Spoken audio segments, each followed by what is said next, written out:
Hello, welcome Hello, back.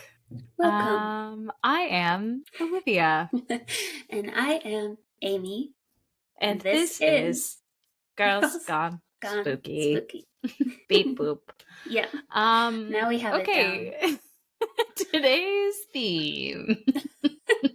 It kind of changed Yeah, just it, in it this definitely little combo. morphed a little bit. Hmm. Look, Halloween is right around the corner. It's Yes. by the time you're listening to this, well, not next. Well, yeah, next week. It's next Yeah. week, you Hmm. guys.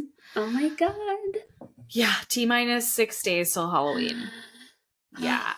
Wow. So we wanted to pick a really spooky topic, and we had like two spooky topics that are like connected by a thin thread. Yes, very. So Amy is gonna go, and then I'm gonna give you like the dumbest segue in the world, and then I'm gonna go. Perfect. I love Excellent. it. Excellent. Okay. So it's Yeah, all and you, sister. perfect. This could be a long one because we've I got a love lot it. to say. Yes, So, we as per usual. yeah, We as got a per usual. yap. We're Yeah, girlies who like to yap about exactly. spooky things. Spooky things. Okay, so I'm talking about the Bell Witch, which I think that we mentioned like Mhm. in passing, because this is in Tennessee, which I assume is in one of our Appalachia episodes. Nice. So, here we go. Excellent. It is the early 1800s, and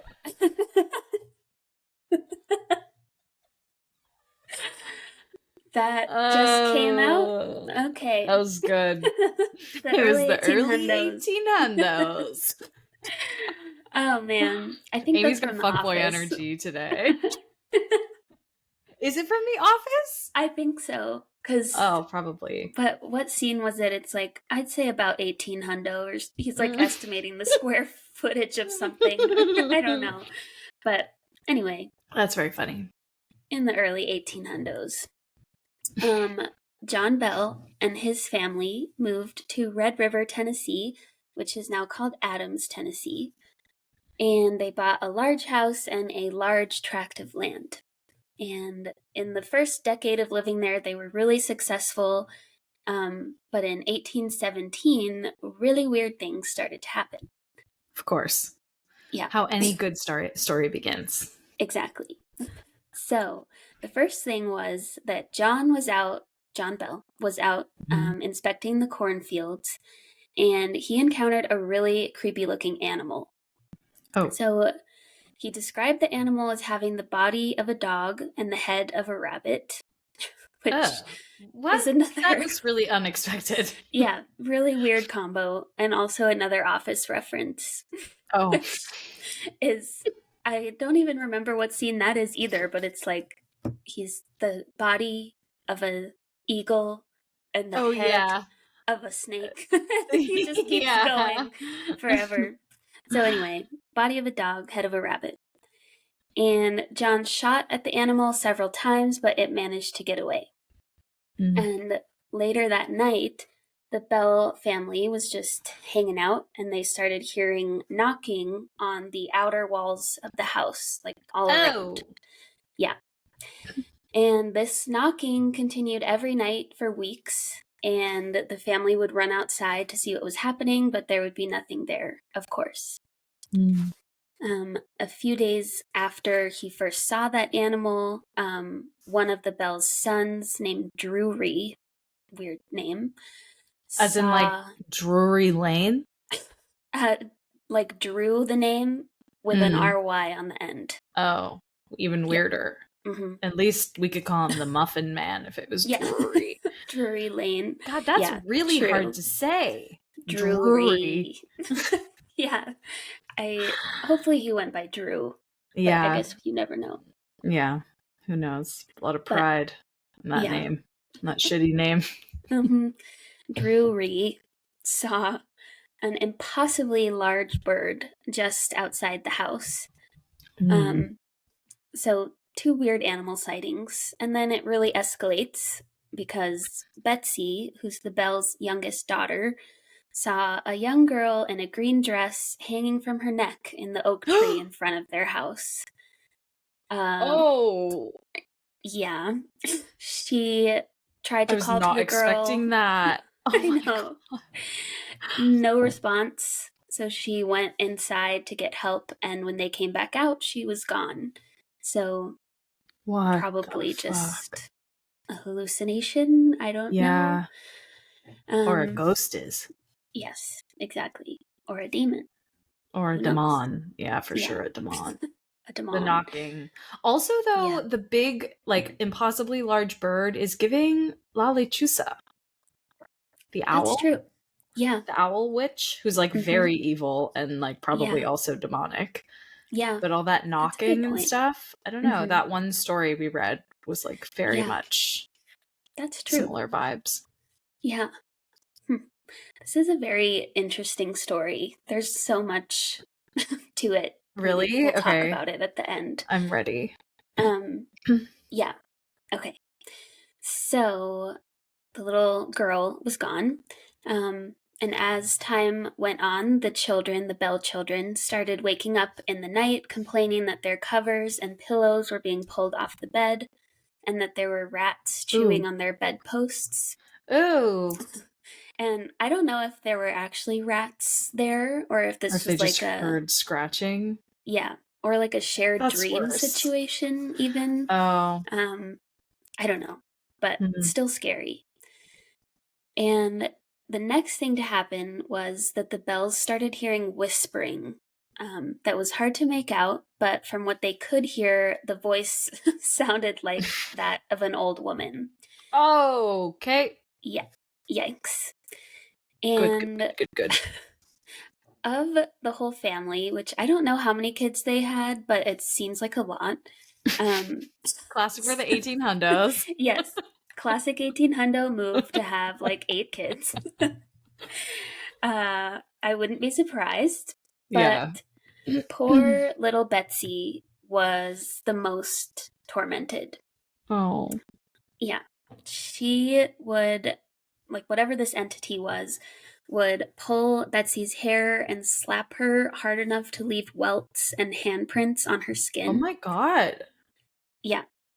And the same thing would happen to the dad, John Bell, but he also started to develop facial paralysis, which could be more related to something else, Yeah. but still worth mentioning. Yeah.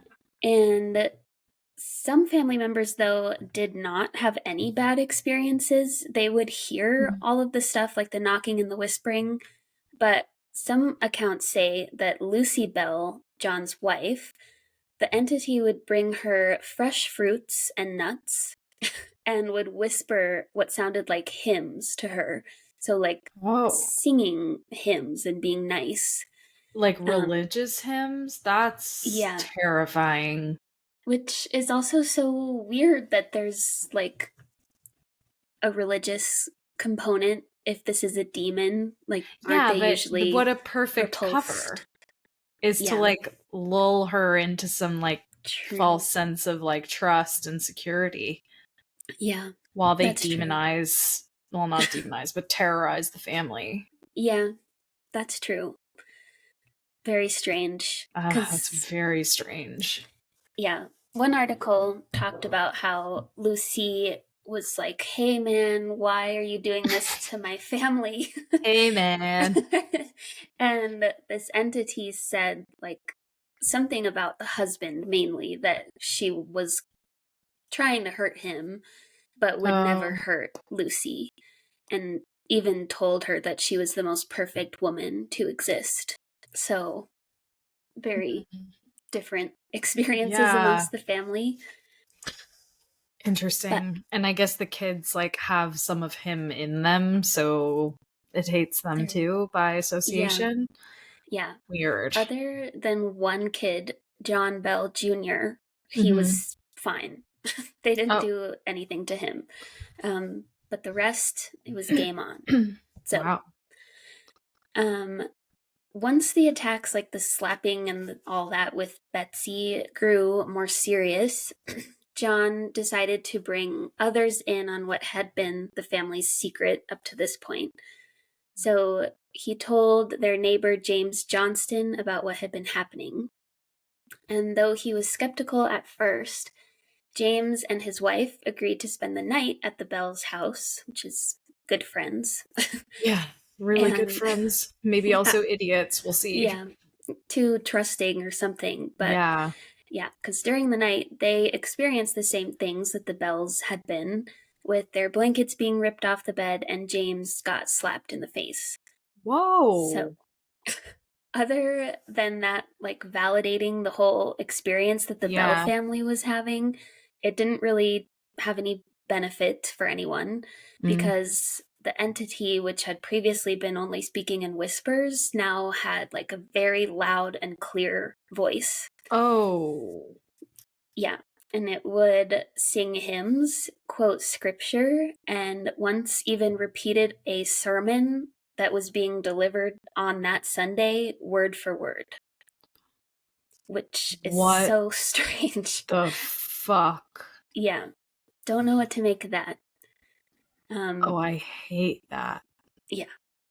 And in addition to that, it would also share gossip about people around town, which gave everyone the impression that it was moving from place to place. So, like, like how would it know otherwise? Yeah.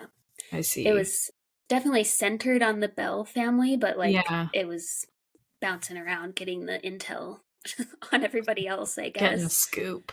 Yeah. So at this point, the Johnston's son, John, so the neighbor's son, he wanted to test the entity. Johnston? Yeah, I had the same reaction. Oh my god. You guys. 18-hundo move. I guess, I feel like. Totally an 18-hundo move. Also, when you're on your 12th kid, you're like, fuck it, let's just go with John. John. Yeah. We've already done James, Robert. What's left? They're taken. Yeah.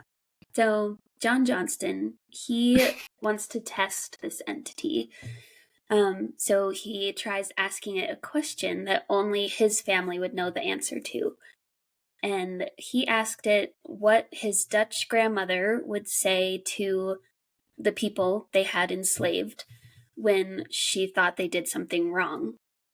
Also, so much yuck in that. I know. Yeah, Jesus. I guess it's another 18-hundo move in Tennessee. Yep. You got, your enslaved people, tragically. And of course, the grandmother's Dutch. Yeah. It's all fitting. Damn it. Yep. But when he asked that question, it responded in a perfect impression with the Dutch accent and everything. It said, "Hut tut, what has happened now?" Which is exactly what the grandmother used to say. Okay, that grandmother sounds like a bitch. Yeah. Yeah, she really is. But also, she sucks. Yikes. Mm-hmm. How did it know Very that? Very scary. I know. I have no idea. But the story of this entity is now spreading widely, and people are starting to refer to it as the Bell Witch. So, the Bell Witch story managed to gain the attention of our future president, Andrew Jackson, and he may have shown a particular interest in this because the Bells fought with him during the Battle of New Orleans during the War of 1812. So they had an existing relationship. Got it. And in 1819, Jackson and several of his men set off to pay the Bells a visit. But when they reached the edge of the Bells' property, their wagon got stuck in some mud, and the horses were not able to drag it out. So after several minutes of struggling, somehow they jumped to the conclusion that this must have been the Bell Witch causing this. Yes, of course. And right on cue, though, they said that they heard a female voice telling them that they could proceed now and that she would see them later, which is so creepy. God, those exact that gave me terms, chills. But, well, yeah, of course not. It's the 1800s. Okay, see you later. Yeah. See you later. But strangely, after that, they were able to get the wagon out of the mud, and they got to the house. So, Yikers, dude. yeah. But one of the men that Jackson brought with him claimed to have been a witch tamer, he called himself, because, fake. yeah, that's not real. But he had a pistol with a silver bullet that he said could kill any evil spirit. So, it's giving werewolf, but okay. yeah, exactly. But at some point during the evening, this man with the gun spoke up and said that the reason that the Bell Witch hadn't come back and delivered on her promise to see them later was because she was scared of him and his gun. But he spoke too soon, because then he started feeling like pinpricks all over his body, and he was kicked in the back toward the front door. So she was physically removing him. Yes. Yeah. Yep. And at this point, this Bell Witch also spoke aloud about a fraud in Jackson's party, and that she would identify him soon. Jeez. So not right now, but later. She's got flair for the dramatic. A lot of pizzazz with this witch. So the men, not knowing who the fraud would be, begged to leave, but Jackson insisted on staying because he wanted to know who this fake friend was or whatever. So it's unclear what happened after this, other than that some days later, Jackson and his party were seen in a nearby town heading back to Nashville. And allegedly, Jackson was heard saying that he would rather fight the British Army than fight the Bell Witch. So, a bold statement. Something scary was happening. Yeah.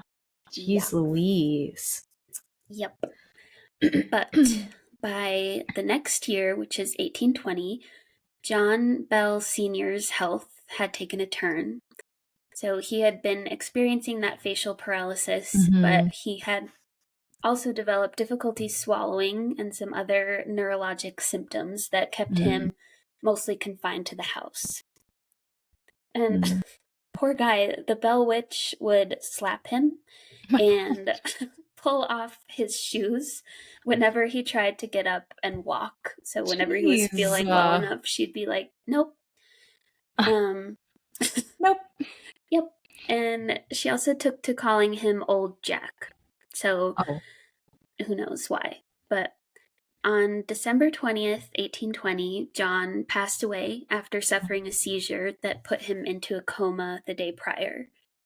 And after his death, his family found a vial of black liquid in the cupboard. And so John Jr., the son, put a drop of this liquid on the family cat's tongue, which is like, why bring the cat into this? Why would you do that? And the cat died within minutes. Of course, the cat died. Jeez. Yeah. So sad, but also so intense. Like, what is in that vial? Yeah, what the hell? And we still don't know. That kid's going to grow up to be a serial killer, let's be frank. Yeah, maybe. But yeah, because why would you pick the cat? Why would you not just assume that it was poison? Yeah, and just get rid of it. Like, yeah. Right. Who knows? But when they did that, the Bell Witch spoke up and said, I gave old Jack a big dose of that last night, which fixed him. So she's a murderer now. Oh my God. Like, what is this? Like, what is this story? I have no idea. And it's just a disembodied voice this whole time. Like, other than those weird looking animals, there's no physical like corporeal manifestation. Yeah. So what the hell?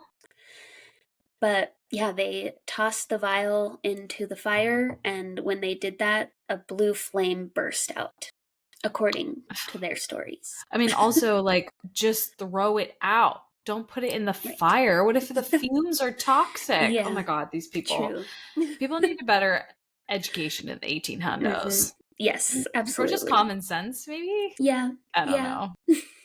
Although at this point they probably, well, I guess they would. I was gonna say, like, didn't know that they needed ventilation for smoke from the Yeah. kitchen fire or Yeah. anything like True. that. But It's possible. at this Jeez point, I think they knew that. Louise. Yeah, I would But hope so. anyway, after John Sr.'s death, encounters with the Bell Witch went down. But Lucy eventually received a message from the voice saying that she would come back in 7 years. And as promised, she came back in 1828 and apparently had a long discussion with John Jr., the only kid that she liked, about the origins of life, Christianity, and the need for a great spiritual awakening. What? Yeah. And within the context of this conversation, she also predicted the impending Civil War. So I am so confused by what this entity is. And like what their motivations are. Right. Yeah. Who knows? And at this time, she also made a promise that she would return to the family's most direct living descendant in 107 years, which would have been in the year 1935. Okay. And this direct living descendant would have been Dr. Charles Bailey Bell, who had inherited notes from John Bell Jr.'s 1828 encounter with the Bell Witch, so he knew about this promise already. And he decided to publish a book about it in 1934, maybe to raise awareness of that promise to come back the next year. But no one knows if she came back, and he passed away in 1945. So, now skeptics, of course, have theories about how to explain all of this. Please. One is that it was just like a scapegoat, I guess, for anything bad that was happening. Like, people just wanted to have somebody to blame. And also, I just realized it sounded like I said a scapegoat, but I know that it's not that. It's scapegoat. It okay, didn't good. sound like that to me. An scapegoat. For all intensive purposes, when people say that, I'm like, cease and desist. I'm going to file a cease and desist. It's especially annoying. Especially. Yeah. Okay, so yeah, just a local legend, I guess, is what some people say. Okay. But well, sorry, can we go back to the scapegoat thing? The scapegoat thing for a second? Please. Because what about the slapping and the like what, so like someone was an abuser in the house, I guess, and so it was like, oh, it was the witch. Yeah. I think that's the thought. And then that other people could also adopt it, like if a bad thing happened to them, they'd say, oh, it was the Bell Witch. Things like that. But another one was that the local school teacher, Richard Powell, was behind all of it. So what? He's creepy. He took a liking to Betsy, the youngest daughter. Ew. Oh. Yeah. Even though she was 11 years younger than him and also his student. Gross. And he expressed interest in marrying her. So 18-hundos, dude. So it's the most 18-hundos thing. She like hasn't even had her first period, and he's like, I'm gonna marry that girl. Her. That's so disgusting. Yeah. So he's a creep. And Betsy, though, I guess at this point, I don't know how old she was when they moved in, but it's been a few years now since all of this started. So she was old enough to have a crush and also old enough to get engaged. So she was engaged to Joshua Gardner, who was one of their neighbors. Okay. And when that happened, Betsy started getting a lot of angry messages from the Bell Witch telling her to call off the engagement and saying, like, you can't marry him and all of this stuff. And interestingly, Richard Powell, the teacher, was an occultist, and he was known Oh, he that was took a known turn to because I was be like, how logistically could he have done that? right. But even still, how would he be everywhere all the time and Summon a like demon to do your I guess that's bidding. What do true. you mean, Yeah, Amy? I guess that's true. Almost got I spooky. yeah. I was just thinking of like him physically coming to their Yeah, house and like doing but I that's guess what yeah, I if thought you at can first. But if he's summon an occultist, I don't know, yeah, man. that's true. If he summoned something, that's possible. Um That doesn't but explain all the weird religious shit. no, But although maybe he's really into that. He cuz he had other stuff going on. He was yeah, known I'm to sure he be did. yeah, he was really into horticulture and Okay. chemistry, which made me think of the poison. Like, Yeah. was he involved in that? Mm-hmm. And he was also a ventriloquist, which Uh, made people think he could be capable of like throwing his voice or something for all oh. the conversations that were had. I don't know.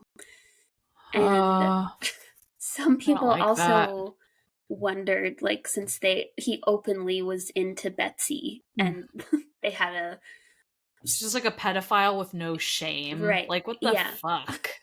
yeah. Ugh. So people wondered if he had taught Betsy ventriloquism and that she was behind everything. Mm. But like I said, when this first started, she was probably like 10 or Right. how many years? Maybe like 11 or 12. Mm-hmm. So that just seems unlikely. Both Yeah. of those seem less likely than just this being a witch or Yeah. something. But anyway, that's it. Holy shit. Mhm. Okay, I'm gonna open with my lame segue. Are you ready? Okay. Yes. I think I know On what the it is. property of the Bells is located the Bell Witch Cave Yeah. in Adams, Spooky. Tennessee. Oh, yeah. It allegedly there were stories that have now been confirmed to have been made up after the fact, so Mhm. completely fabricated, about a legend where young Betsy Bell and some of her friends had gone to explore this cave on their property. And while they were there, one of the boys crawled into a hole, became stuck, and a disembodied voice cried out, "I'll get him out." And the boy Oh, felt hands grasping his ankles, and he was yanked out of the hole. So that's this nice. entity, which was still invisible, then gave the young explorers a lecture on reckless cave exploring. Again, all of that Okay. confirmed to be fabricated Yeah. after the fact, but the Bell Witch Cave does exist on their property. So Right. that's my segue, guys, into caves. Okay. Perfect. I wish there was more to that cave. Like, I know, we went I in and know. found human teeth I and mean, pentagrams. possible. But Well, we will get to that with another okay. cave. Perfect. Just you wait. So, All right. and as like a part two to that segue, I have a story, which is someone's experiences with the Bell Witch. So Excellent. before I do that, like what actually inspired caves as like, well, it's witches in caves. It's like boats and hoes, but witches Yeah. in caves. Um, was actually a TikTok I came across that was talking about um caves in the United States specifically, and how many missing persons reports are connected to caves. And it's actually, when they show you the map, like really creepy. They like show you the cave system like lit up on the map. And actually, let me pull it up because I want to give you guys the handle to this guy. It is the Daddy Issues Pod. So he's like, I'm going to Uh-huh. show you a picture of the cave system in America, and then I'm going to show you the missing persons like heat map. And Whoa. it is like a perfect overlay, Mm, which is like really that's creepy. weird.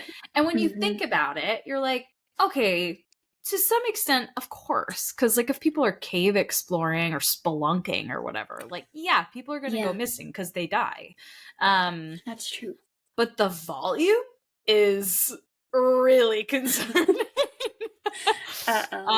So yeah, they posted this on July 19th, 2023. So if you're Daddy Issues Pod, if you want to go look at it, go look at it. But that was like the inspiration, because I was like, that's really weird. Yeah.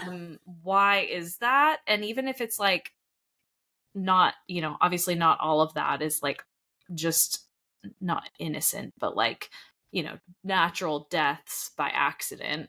If there are like nefarious ones, even if they're not paranormal, there's something like very eerie about that, like getting taken into a cave, essentially. Yes. Which like, spooky. So this story is from the law_sun, and it's about their experiences with the Bell Witch haunting. So they say, I live in Adams, Tennessee, because of course they do. And I lived there growing up from about 14 to 18, which was 2004 to 2008. A couple weeks after my family and I moved there, something unexpected happened.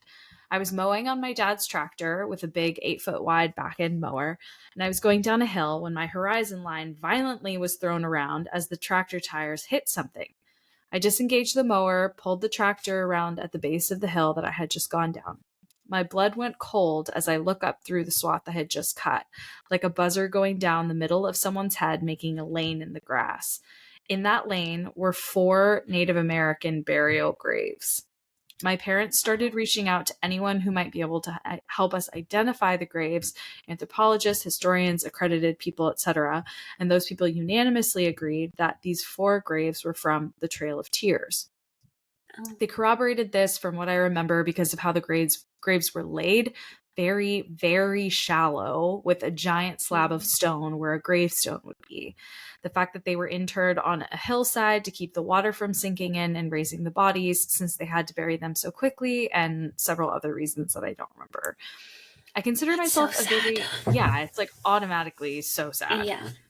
I consider myself a very logically driven and rationally minded person. Basically, I let my empirical senses try to explain something before I'll open myself to other possibilities, yet there were things that happened to me and my whole family that we were not able to rationalize with the scientific mindset or anything else logical.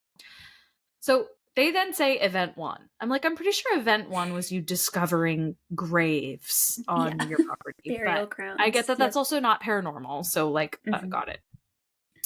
Event 1. The activity in our house started shortly after the mowing incident. We heard heavy knocking and pounding on the brick outer wall of the house, encircling the house. No matter where you were in the house, you could hear the knocking. Some nights I would hear running footsteps accompanying the pounding. This activity happened nearly every night, which is very familiar sounding. As the nights passed, I began feeling a heavy presence in my bedroom. A suffocating one, like a heavy weight sitting on my solar plexus constantly. Whatever was happening, it appears, had decided to latch on to me. No. Event 2. Things continued to escalate. One night, I was letting my golden retriever out to go pee. We had a ranch-style house overlooking the Red River. The door we were exiting was on the back side of the house facing the river. And as I opened the door, I start hearing a faint whispering, something akin to leaves being blown or scratching across the ground. I looked up at the trees to see if the wind was blowing, and everything was perfectly still. It was fall in Tennessee, so tons of leaves on the ground, and they were not moving either. The scratchy, blowing leaf noise continued, but as it continued, it grew closer and louder. It sounded like a language of some sort, like how you'd imagine an incantation or something nefarious in the tone of the sound. I looked down at my golden retriever, and all of the hair on her back was standing up, and she was snarling like a rabid wolf, yet not barking, just kind of frozen in some sort of fear response. I started getting extremely nauseated and could smell sulfur. I was completely frozen when my dog launches herself through the door's threshold and starts gnashing her teeth mid-air, snarling and chomping. The voices were now coming from directly in front of me. I could hear them as if someone was standing there a foot or two away. I grabbed my dog mid-air and pull her quickly inside, slammed the door, and threw the deadbolt into place. The door and frame shook violently as a vicious pounding started hammering on the threshold. I ran with my dog to the center of the house, flipping on every light along the way. We sat there alone all night until the sun came up. Ginger, my golden retriever, laid across my lap the entire night, pressing into me while she whimpered for hours. Oh, All I could do, I know, all I could do was pet her and try to calm her down, which was also helping me downregulate. This was impossible, though. The entire night until sunrise, the back door was thumping. oh my God. So scary. No. Event 3. It happened when I was coming home from football practice. I had all my gear in my gym bag over my left shoulder. This is important because of how I entered the house. As I closed the door behind me, I began sitting down the gear bag from my left side, which caused me to turn and look towards my right. The room when you first walk into was our quote unquote library, where we had a leather couch, chair, piano, bookshelves, and a wooden rocking chair.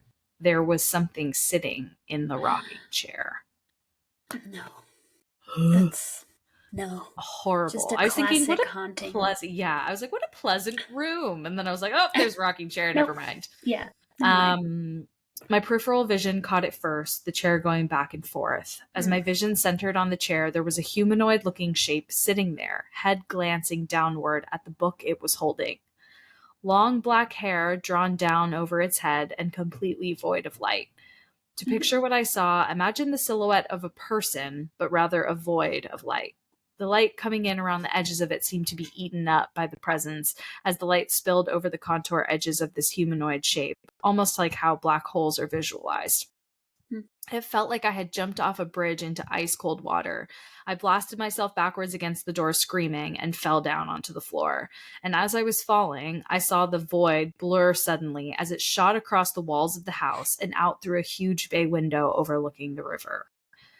My golden retriever was in the next room, and she sprinted to chase the shadow across the walls, barking and clawing at the walls as she went. After it left through the window, my dog came to me and laid on my lap until my parents got home. This poor dog. I know. It's so scary. Been through some shit. Yeah. Event 4. I was fishing with my cousin Jack on the river by our house. We were right on the bend of a river, so the moon would be shining on both sides of the river, racing out at two lines like a 90-degree angle from the house. Super beautiful when you weren't totally on edge. The reason I bring this up, there was a lot of light on the river that evening. Jack was about 10 or so at the time. He reaches up and taps me and asks, "Does that lady need help?" Oh Hate no. that. I looked to where he was pointing, and there was a pale woman dressed in white clothes going back and forth, picking up stones just to the left of us across the river. I had seen her many times before around the property, and whenever I would get close, she would disappear behind a tree or something similar would happen. Knowing this, I told Jack as calmly as I could that it was time for dinner and he needed to go up to my mom immediately in an attempt not to scare him. When I walked him up and made sure he was on his way, I looked back over and sure enough, she was gone, but I could hear a splashing in the water below. Oh. Very weird. Ew. Event number 5. Myself, my dad, his friends, and some other family members were staked out along the river bend on the gravel bar beneath the rise to our house. Nothing out of the ordinary at first. It was July 4th, and we were having an actually good time for a change. We were all spread out about 15 yards from each other. Each man had a low-end gas Coleman lantern, and as the sun was setting, my dad looks over at me like something was bothering him. He told me later he felt like someone had just thrown a bucket of ice water before it began.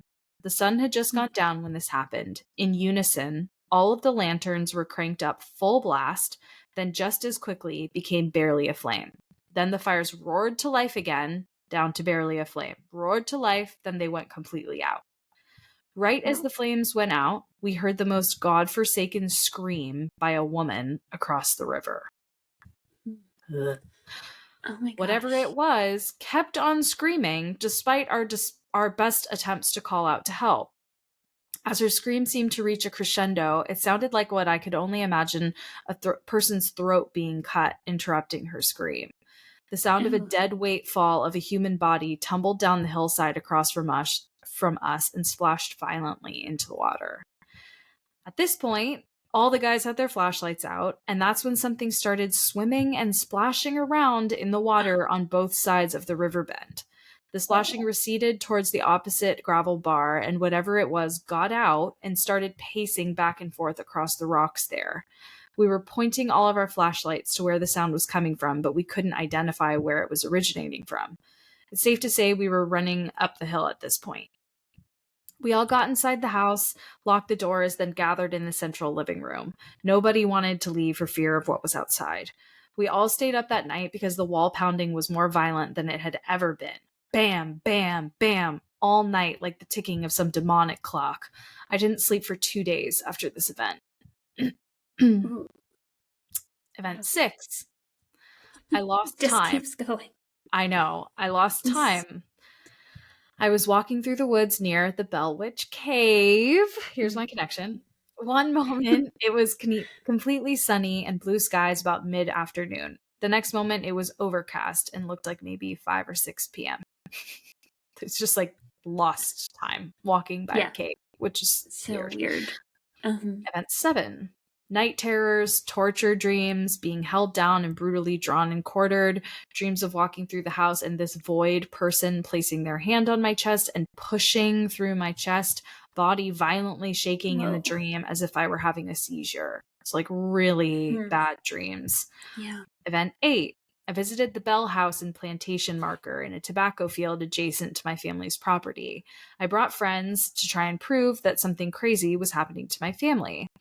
The rite of passage in the area is to go to the stone marker where the paranormal events happened hundreds of years ago, then dance on the stone saying, "I don't believe in the Bell Witch," which seems like a really bad idea.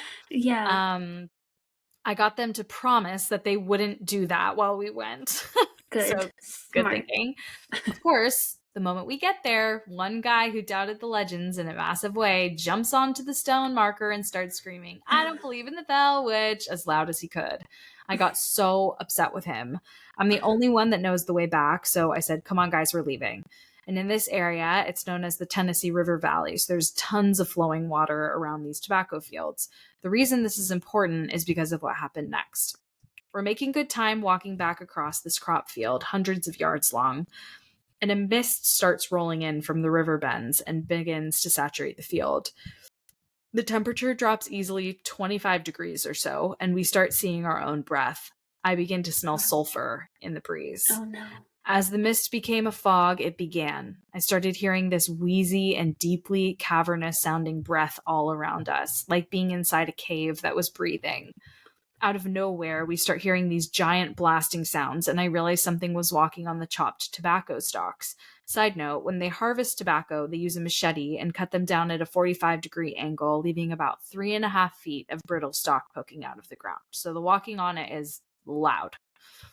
When you step on said stalks, they disintegrate in a very loud way as they burst apart. This starts happening all around us like an army of spirits running around as if we were in a bandwagon battle. The blasts were coming from every single direction in the fog. And that's when I hear it. That deep, cavernous voice turns into this giant sniffing sound, like some Lovecraftian beast smelling its prey just out of eyesight. At this point, I yell, "Run!" in pure panic mode. We take off across the field, trying not to trip and be skewered on the stalks. They dry out and get really sharp where they harvest them. And these fields, I guess, are everywhere because this county is one of the world's largest producer of tobacco per square mile. So it's like a lot of tobacco stalks. Yeah. As we're exiting the field and our feet hit the gravel road, the lower center part of my back suddenly explodes in pain. I look down and there's a massive rock laying at my feet, and I realized that it had just been thrown at me. By the time I got to my house and examined my back in a mirror, the bruise was about the size of a basketball and was already turning black. Holy shit. Who threw that? What threw that? So bad. That's so scary. Mm-hmm. Event 8, and this is the last one. I hate this one. I woke up outside at about 3 a.m. and I was laying next to the 4 graves on the property. Yeah. What? The night was horribly cold, but I woke up soaked in sweat. We had lived there for so long that I have many events to share, process, and I'm willing to have discussions about. It's really hard for me to talk about this stuff, honestly, without re-traumatizing myself, but my friends and family are encouraging me to share my experiences with like-minded people so I can try to find peace around my trauma. Thank you for reading. Wow. They put several photos of the house where they lived and also photos from the Bell Witch Cave, which is like very interesting. But I guess they have little like LED string lights lit up in the cave, which is like kind of cute. But there are really no like direct paths for sunlight to come in, so it's like it'd be dangerous otherwise. They include photos of scratch marks that left scars, like they were that deep that they scarred him. And his left index knuckle is like malformed because it was shattered at one point by this thing. So I'm actually going to make the executive decision to keep reading their stories and give you the very truncated version of the last one I have. And then when we do another caves episode, I can read like the longer thing, because it's just that one is it's so long. I have such a good one, but it's so long. And there's like, I won't be giving it away entirely by reading the little summary. So I'm just going to finish this because they have like so many crazy stories about this. I saw that like in the comments. Yes, it just keeps going. Yeah, and originally I wasn't going to read them, but I'm like, screw it. Why not? They're very good. Why not? Yeah. Okay, so this is event number 9. My friends and I were floating the river in some rental canoes from Port Royal down the river a few miles. You'd rent kayaks or canoes, and they'd take you really far up the river east so you could have a day trip down the river. We told them that we planned to camp on the riverbanks and we'd be back with their gear in a few days. Being in the South, they were like, so long as we get them back, have at it. Cut to night 2 of floating the river. We're all dead asleep, tents encircling the fire pit, which is now out. I woke up to a huge branch snapping sound that kept breaking over and over. I'm wide awake immediately, and I start nudging the guy who was in the tent with me. As he turns over, I realize it's not him, but it's the void person that's laying next to me with its mouth splayed open in a silent scream. The next few moments were a blur as I frantically tried finding the zipper to launch myself outside. As I was fumbling for the zipper, I felt the most awful pain on my leg. I looked down, and that hollow silhouette with mouth open has grabbed my ankle while staring up at me. I start hearing the loudest scream of my life, and I realize that I'm the one screaming. I fainted shortly after this, and the guy who was sharing my tent was above me when I came to. He said he had been outside and had accidentally snapped a few tree branches while he was taking a leak, and he thought that he scared me, so he came running back and found me sprawled on my face, passed out at the entrance to the tent. Wow. Like, this thing is, like, attached to him. Yeah. Mm-hmm. And in a really bad way. Yes. Event number 10. I was finished with football workouts and practice for the day, and I was watching some game film alone in the locker room, waiting for my dad to pick me up. I started hearing what sounded like a fight breaking out in the equipment room, and I think maybe some of the guys stayed back and had gotten into a fight. I come running in to try and break it up, and no one is in there. As I'm opening the door, the lights click on without me flipping the switch. All the football helmets are facing me at the door, and the helmets are all sitting on random shoulder pads on the ground, like people sunk into the floor waiting for me. The door slammed behind me, and thankfully it did open when I went to run out of the school. Waiting on the main road, hundreds of yards from the school. My dad asked me why I was sitting on the road, and I told him something had happened and I couldn't talk about it yet. So this poor kid like went through some shit. Yeah. It's just tormented. Yeah, absolutely. Number 11. We lived at the end of a very long gravel driveway, so when the mail would arrive or visitors would come, we'd never really hear them coming inside the house, so a big knock knock would scare us to death. My parents bought a car detector that they set up along the driveway, and it set off a beeping noise in the kitchen when someone was approaching. Every night, around 11 p.m. or so, it would start going off like a machine gun. We had enormous floodlights on the corners of the house, and we would flip them on, and there'd be nothing and no one coming down the driveway. The packaging said it only picked up on metallic objects, by the way. So, like, there should have been a car. Yeah. My parents would end up just unplugging it, and then we'd start hearing a knock spaced out every few seconds, and eventually they just threw it away. It sounded like it basically, like triggered this fucking thing. Haunted electronics. Yes, haunted There we go. electronics. Exactly. And a lot of people have like commentary around, obviously, like, if you smell sulfur, get out of there. Yeah. Smart. Yeah. So, um, I know I'm like missing one of the threads. I thought I had opened all of them, but let me see if I'm missing anything. It's so weird that like all of this stuff that happened on the property with the bells, that this person is like in the same area and they're Yeah. having the same thing. Like, I just don't understand. Right. And we know that the Bell Witch was moving around that Right. area, Yeah, gossiping about exactly. people. Yeah, So, exactly. yeah. So And I maybe don't she know. came back in another, I guess it's not 107 years yet, but Yeah. she was making weird promises to come back. Yeah, So, it's true. It's true. So one mhm. of the comments I did want to read, and it's quick, but this is from Swinging Static. They said, I live in southeastern Tennessee, and everyone talks about Adams and the Bell Witch when mentioning hauntings. I went to the cave at 9 with a friend's family on an overnight trip. I've been grabbed, pushed, screamed at by things since, but that Oh. cave, nope, never again. I felt someone wrap my ponytail around their hand, like multiple wraps, and yank me so hard I fell backwards into another guest, or else I would have cracked my head on a rock somewhere. I physically could not imagine living so close to that location. I'm so sorry for the trauma that you went through. Wow. That's Yeah. awful. Oh my God. Yeah. Really, really bad. Wow. Really, really bad. What is going Um, on? yeah, it's like actually crazy. Mhm. They had one more.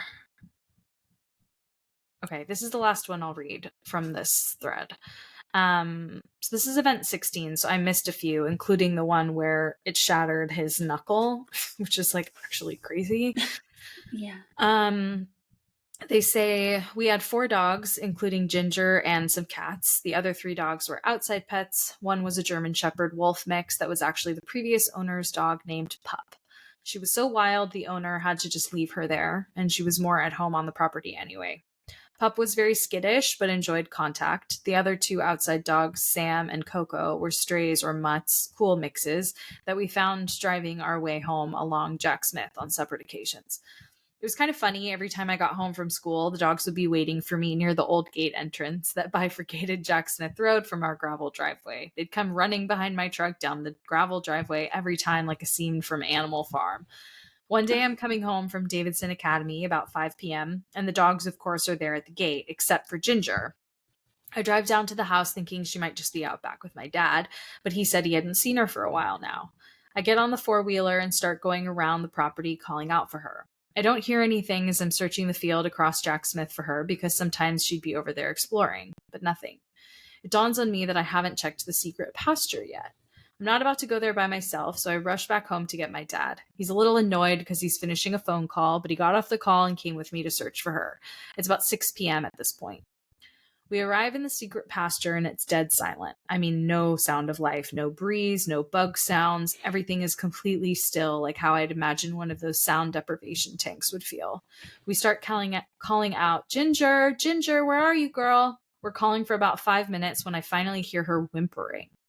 I follow the sounds of pain to the little creek that divides the ground within that tree line separating my house from the field where event 15 took place. Which was the knuckle breaking one. I find Ginger mangled and wrapped in barbed wire, and her mouth was caught on part of the barbed wire still attached to the fence, and some of her teeth were being pulled out along the front of her bottom jaw. She was bleeding and didn't have much strength or energy, and I'm crying so fucking hard at this point. She was my friend and companion, and now something had really hurt her, I think because they knew how much I loved her. My dad and I managed to get her out of the barbed wire, and we talk about how we're going to take her to the vet as soon as we get back to the truck from the secret pasture.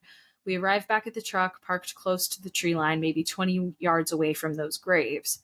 My dad climbs into the driver's seat while I get in the back seat of the cab to hold Ginger, and I was holding a rag over the holes in her gums to staunch the bleeding.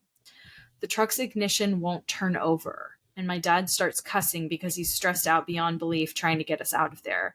No matter how many times he tries to start the truck, it doesn't even make the alternator clicking sound. The truck starts tilting on the suspension. Left, right, Whoa. left, right, left, right, as if someone was pushing it back and forth on the springs like a rocking boat. My dad's hands were white-knuckled on the steering wheel, and we're both stuck in a freeze response as we start to hear knocking everywhere. I closed my eyes and just remember focusing on Ginger. My hands were around the fur on her back, and I held her head close to mine. Her eyes are panicking as I reopen mine, and I keep whispering to her that everything's going to be okay, repeating "good girl" over and over. I don't know how long the rocking and knocking lasted. I sort of checked out mentally at some point, but my dad unfreezes after a while and starts screaming every obscenity known to humankind, turning the key over and over. The truck finally kicks to life, and he speeds back to the house, whips in front of the main door, and starts honking the horn for my mom and sister. My mom opens the door with a look on her face like, "What the hell?" He had the right side passenger window down and screamed, "We have to go now!" And she understood right away. They were out moments later, and we were flooring it to Springfield. Thankfully, Ginger's injuries were clotting, and she ended up being okay after the vet visit, but the rest of that night was a blur. Wow. Like, God.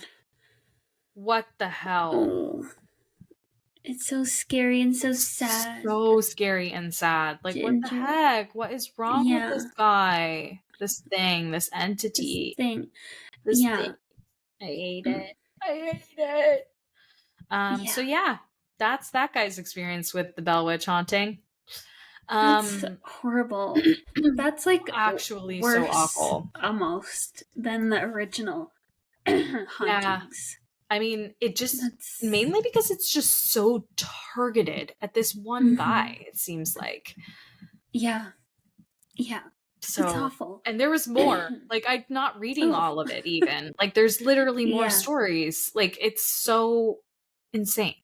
Yeah, it's attached to him. Yeah, for sure. And like, why? And so many people in the comments too. Like, there are people who had their own experiences with the Bell Witch Cave, and then people who just like live there or have visited there, or had parents or family who live there or whatever, and are just like, oh, we all believe you.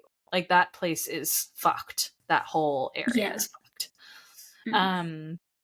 Scary. So the last one, and like I said, I'm just going to give like a little TLDR, and then I'll come back to it and read it in its entirety, because this guy literally wrote like a novella about this experience. Wow. It's like in so much detail, talks about like their journal entries essentially, and he does like a ton of background stuff, and I'm not going to read all of that even when I do the full thing, but this is the TLDR summary. Okay. Yes. So a guy and his friend frequently go caving, and one day they return to a cave that they had been to many times in the past, but they notice a hole. And I guess there's a saying in caving, and it's a rhyme, but I'm not remembering the rhyme, but it's basically like, if you can hear the wind, you can explore it, because it means there's like a larger opening on the other side. Yeah. So they spend days and days and days like opening up this hole so that they can adventure through the passage onto the other side and like see, you know, potentially be the first people to be inside of this cave, which is like kind of cool. Wow. So they finally get through, and one of the men travels through the tight passage and into a bigger opening, and he goes into a room that gives him a really eerie feeling. There are these like hieroglyphic type drawings on the wall. So he like takes quick photos of them, but is like really skeeved out. So he leaves. They return another time with an additional caver, and this new guy, I think his name's Joe. He travels off alone, and he returns back only like to be super freaked out, pale as shit, and like not willing to talk about what he experienced in the cave. And then goes off the radar for weeks. Like, no one can get a hold of him. So finally, the two original men return, and the one who could fit through the passage goes in again. He this time is able to get past this like creepy first room, but then he suddenly hears a noise, like a scraping noise behind him. He's startled, and he breaks his headlamp and then only has glow lamps to see with. Oh no. He shimmies to a spot where he notices that a large boulder has been moved, revealing a new passage. And this was very obviously the source of the noise, the scraping noise, and he is like super creeped out because he's like, I'm not alone in here. He hurries as fast as he can to get out, all while feeling some sort of presence behind him, and then he smells a stench that he describes as death. Once he gets out of the passage, he and his friend very quickly ascend back to the surface. And normally, after each ascent, he would collect the rope, but after his first try, he hit some sort of snag. He doesn't want to be bothered with it, so he just drops the rope, and then he starts to see it sliding away from him as if someone on the other side is pulling it. Oh my god. Yeah. No. Yeah. He continues up, all while feeling the tension of someone on the rope behind him. They finally leave the cave and don't talk for a few weeks, all the while he's feeling a presence in his home and starting to hear noises at his house. Eventually, he runs into the third man that they brought on the trip, who was like so freaked out, and the two of them decide to go back. And then there's no more. That's the end of the story. No. He stops updating it. Oh, He stops updating it. And it's like, we have to know. Oh my god. Yeah. Oh my god. Wow. I can't wait to hear all of it. Ooh. I know. It's really good. We will do another cave episode for sure, but literally if I were to read it, this episode would be 2 hours long. So okay. Not going to do that to you guys. We will save the content for next time. Yes. And with that, you guys, at the beginning, I forgot to do a call for your Halloween costumes. What the heck are you wearing for Halloween? Tell us. Tag us in your Instagram stories. We're dying to know. Give us inspo, DM us, email us at girlsgonespooky@gmail.com. And also like episode ideas. You guys can DM us or email us those too. Love that. And rate and review the pod, please. If you like it. If you don't. Yep. Agreed. And until next time, stay spooky. Yeah, stay spooky. Bye. Bye.